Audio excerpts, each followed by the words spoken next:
Beco do Repolho é reconhecido como patrimônio imaterial de Sete Lagoas. E na série Os Esportes das Olimpíadas, vamos mostrar como o basquete na cidade vem se desenvolvendo. Essas e outras notícias você confere agora no Jornal da Cidade, que está começando.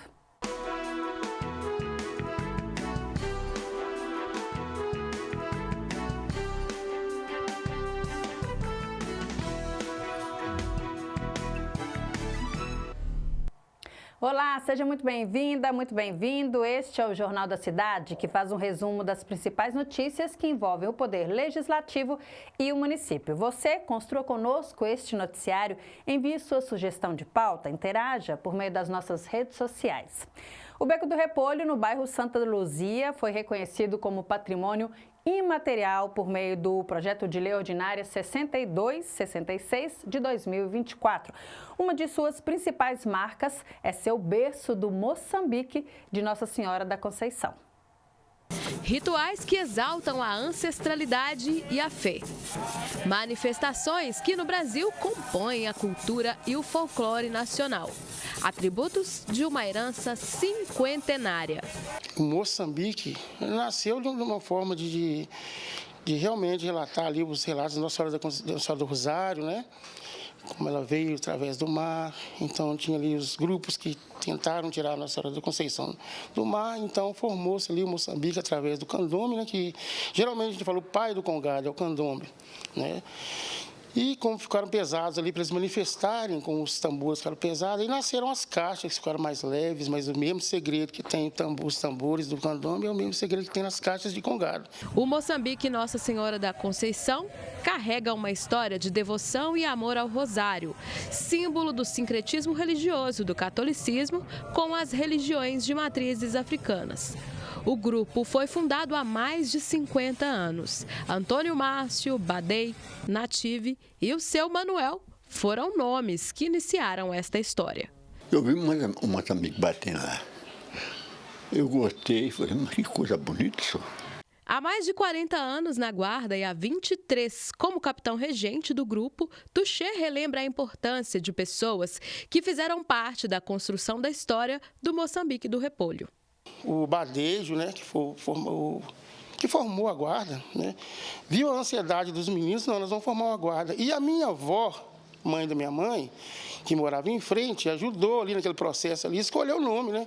Como tinha muito menino, nós vamos colocar Nossa Senhora da Conceição. E ficou aí, com meados ali, né, com o passar dos anos ali, foram adquirindo as caixas, né, pelas primeiras vezes, adquirindo as caixas, e formou, fizeram um uniforme, mas já tinha uns anos que já batiam na lata, né, como brincadeira. Ele viu a brincadeira das crianças e, não, nós temos que realmente formar uma guarda para essa meninada. Referências são por elas que as culturas sobrevivem. O exemplo nosso dentro da guarda são eles, né? Mesmo na falta dela, e ele está aí, graças a Deus, até hoje, sempre é um exemplo da gente. E onde você vê o nome Native e Mané, todo mundo conhece, dentro do Reinado, dentro do Congado, em geral, em Sete Lagoas, e região, todo mundo conhece São Mané e Dona Native. A história do Moçambique do Congado não deixa clara a data de sua chegada ao Brasil, mas relatos históricos dão conta de que desde o século XVIII a manifestação é cultivada no país.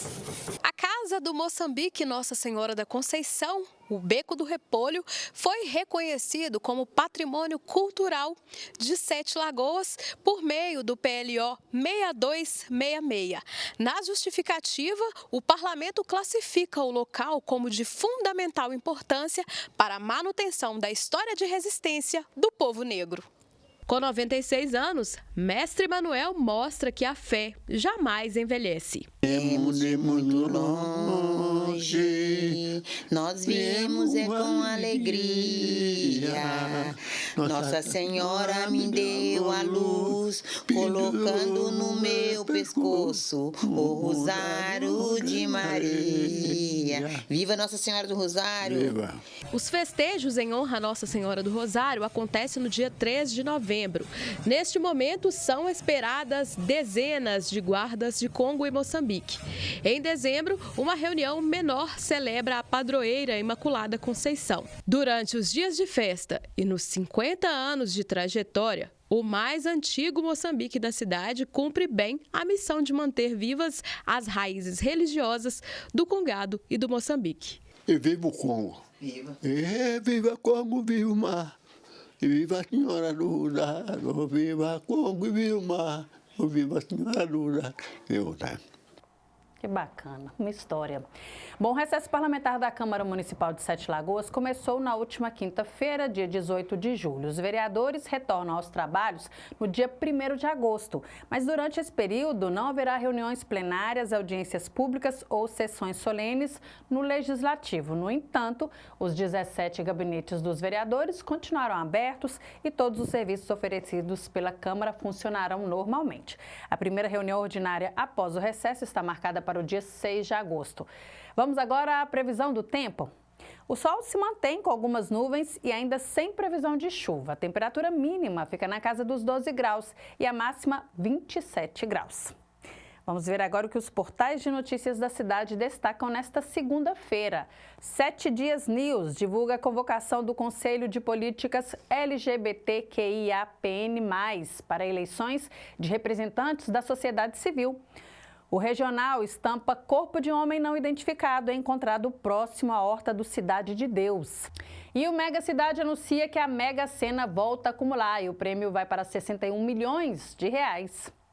No próximo bloco, o grupo artístico Cirandado é reconhecido como ponto de cultura pelo Ministério da Cultura. Daqui a pouco.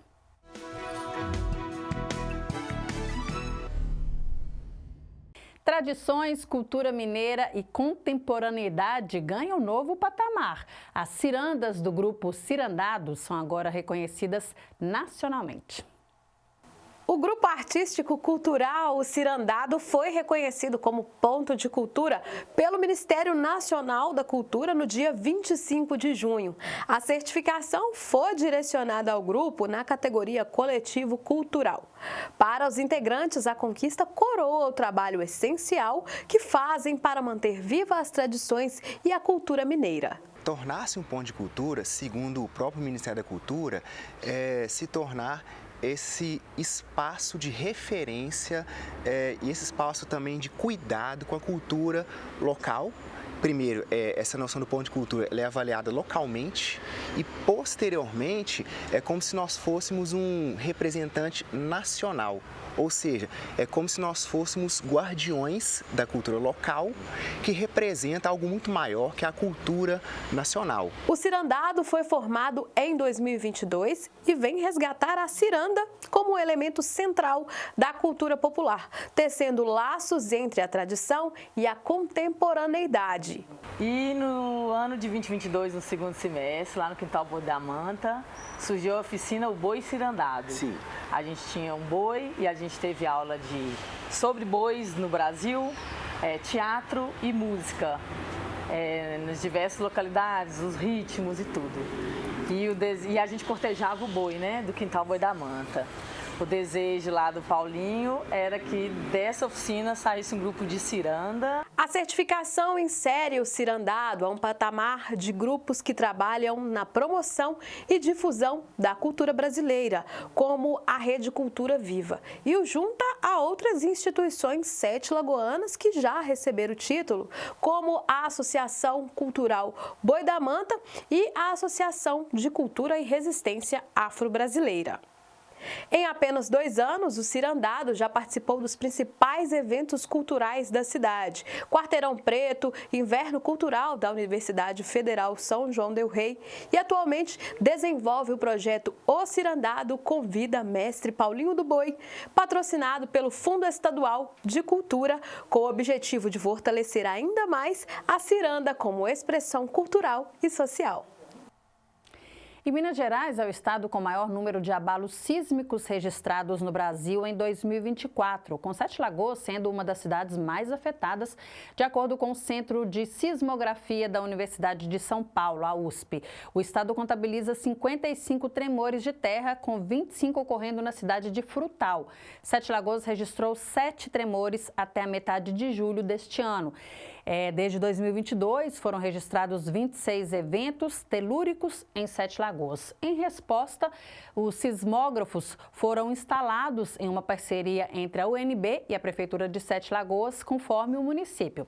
Embora a hipótese de causa humana tenha sido descartada, todas as possibilidades estão sendo consideradas. No próximo bloco, você confere as notícias do esporte e a primeira reportagem da série Os Esportes nas Olimpíadas.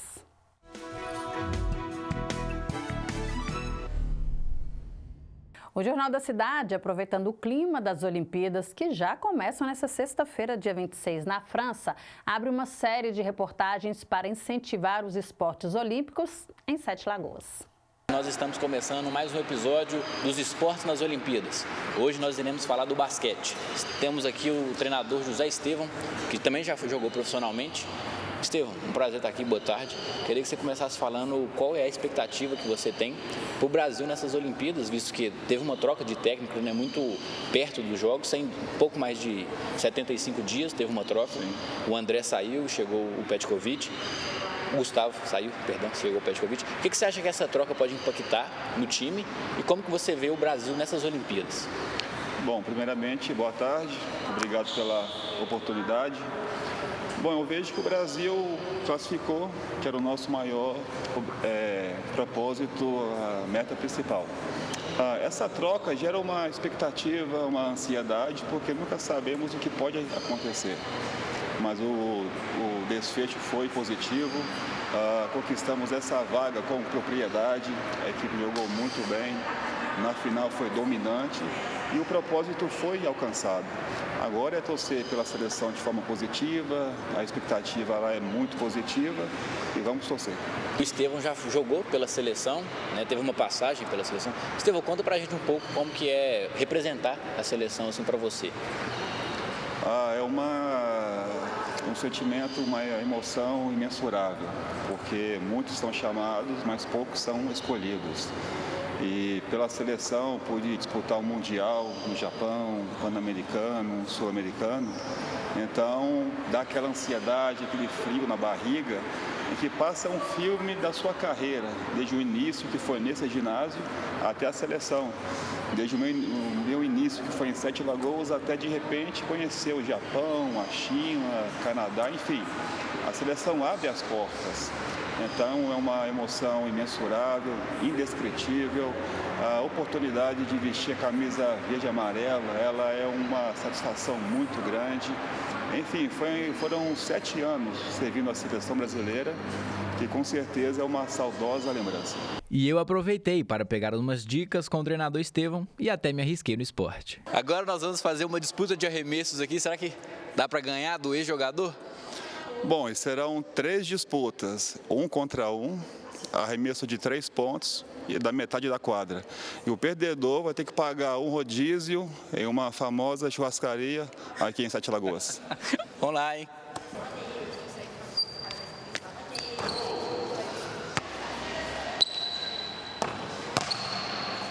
Segunda tentativa.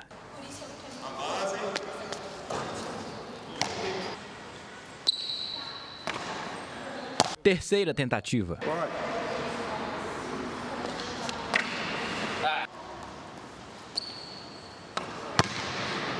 Na disputa de arremesso de 3, ninguém pontuou. Agora, 1 contra 1. Vamos lá.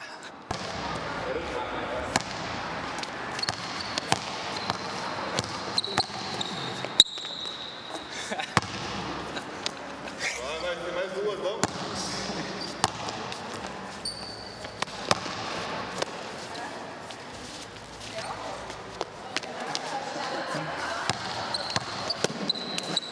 E na última disputa de arremesso do meio da quadra, ninguém acertou.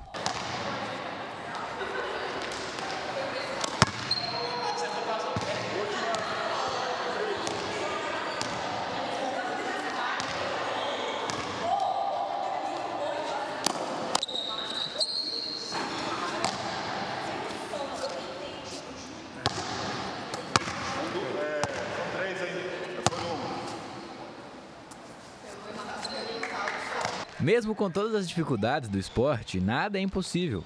Basta se arriscar e treinar, que uma hora a bola cai. Vai valendo, vai.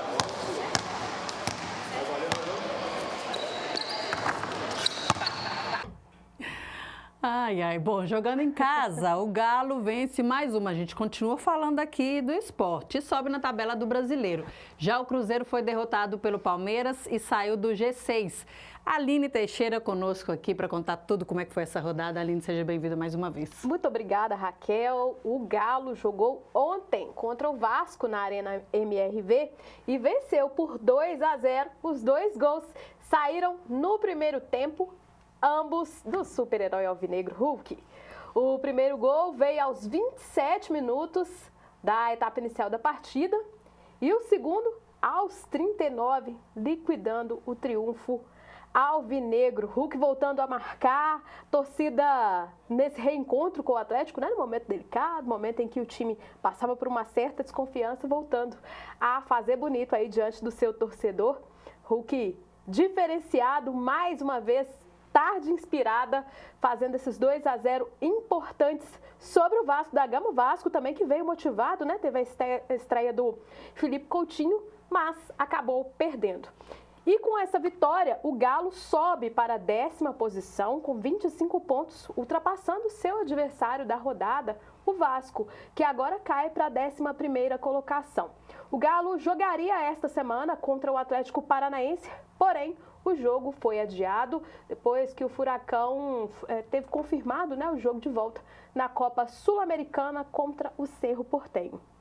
Com isso, o Galo vai ter a semana livre e jogará somente no Brasileirão no próximo domingo, dia 28, às 7 da noite, contra o Corinthians, na Arena MRV mais uma vez. E o Cruzeiro jogou no sábado contra o Palmeiras no Allianz Parque e foi derrotado por 2-0 em um jogo polêmico.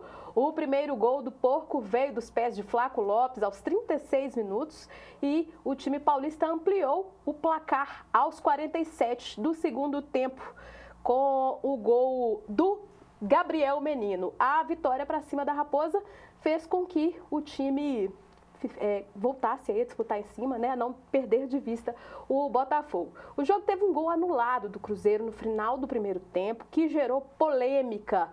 Uma falta marcada pelo Lucas Silva, né, na jogada, invalidou o gol que ele mesmo marcou. O Cruzeiro, como visitante no Brasileiro, ganhou apenas 2 jogos em 11 disputados, em 11 pontos disputados. Com a derrota, o time sai do G6 indo para a 7ª posição com 29 pontos. A Raposa agora encara o Juventude na quarta-feira, dia 24, às 7 horas da noite, no Mineirão. Falar do Coelho agora, o América jogando em casa empatou por 0-0 contra o Amazonas no sábado. O Coelho continua na 3ª posição da Série B com 27 pontos, 2 a menos que o líder Santos. Próximo compromisso do América é amanhã contra o Ituano, às 9 horas da noite, em São Paulo. Raquel, e não deu para o Democrata Jacaré mesmo, né? Ontem o time fechou a sua participação, fechou a temporada no sábado, na verdade, né, contra o Nova Iguaçu, no Rio de Janeiro. Foi apenas para cumprir tabela na Série D do Brasileirão. A equipe perdeu para o time fluminense por 3-0 e ficou na 7ª posição do grupo. Em 14 jogos, foram 2 vitórias, 4 empates e 8 derrotas. Por hoje é isso, Raquel. Muito obrigada, Aline. Você volta mais vezes para falar de esportes aqui no Jornal da Cidade. E a gente finaliza por aqui. Obrigada por sua companhia. A gente volta amanhã com mais notícias. Até lá.